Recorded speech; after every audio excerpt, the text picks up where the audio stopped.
So I've got a very small range of pins and needles in front of me.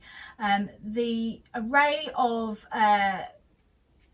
pins and needles available to sewists is enormous, and for me to go through it every single one in detail will probably take a whole YouTube channel. So what I'm going to do is I'm just going to highlight a couple of types of pins and talk to you a little bit about needles. As we go through the course, I tend to go into more detail about different types of needles and different sorts of pins, so that you can get really familiar with it. I'll start off with the pins.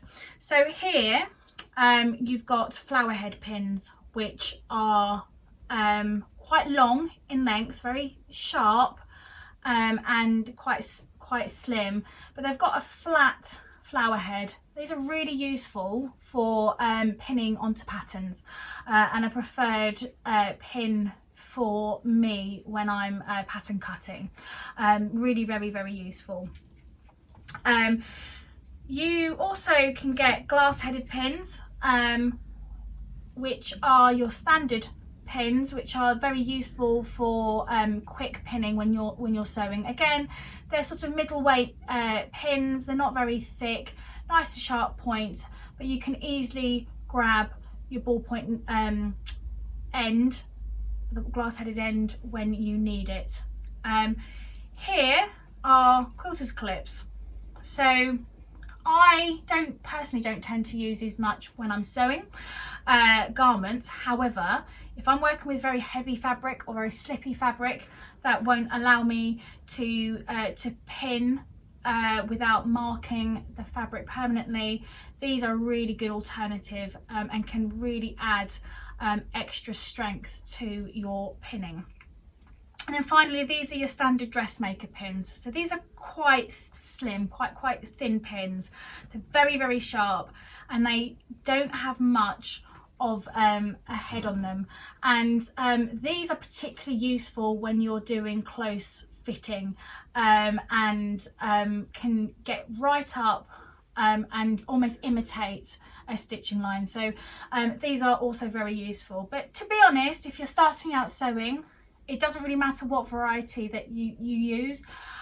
My preferred and my recommendation, my preferred pin will be the flowered head ones, but it doesn't matter which ones of these you tend to use. All I would say is that if you're only using quilter's clips, then you may benefit from getting some pins. I have some safety pins. In fact, actually, these are basting safety pins, because there's a slight curve to it. Now, these are really good when you're fitting onto a person.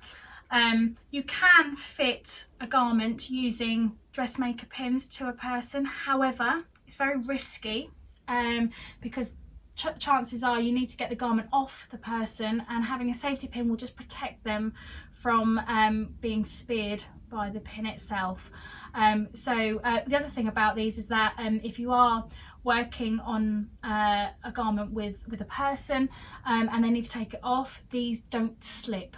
This hooks into position and keeps it in place, so you're not likely to lose pins halfway through with important measurements on it. I have in front of me a couple of varieties of needles. So I have standard sewing needles here, hand sewing needles. Whilst obviously in garment making we learn how to use machines, it is important to hand sew some aspects. So you might want to tailor tack using this. You might want to finish off a hem or a seam by slip stitching using a hand needle. So it's really good to have a good set of hand needles in your kit. And then you also want to consider getting a variety of sewing machine needles. So there are lots of different varieties and lots of different weight needles. So when it comes to sewing machine needles, the weight is normally depicted by 2 digits. So it's 80, 90, 100, 120, whatever, with a dash, and either like an 8, 9, 10, 11, 12. All that means the differing digits at the very bottom of your needle pack is that one's European and one is from the US. But you also get varieties of needles. So universal is a very common type of needle, and that is a sharp pointed needle.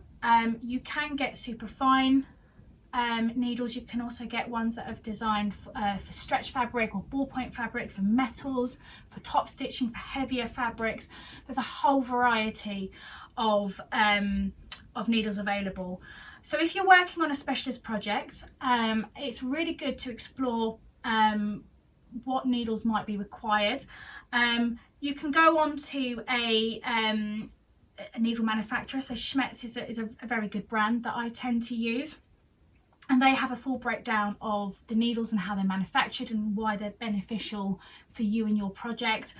So it's really worth investigating that, and I'll pop a little link to that below as well.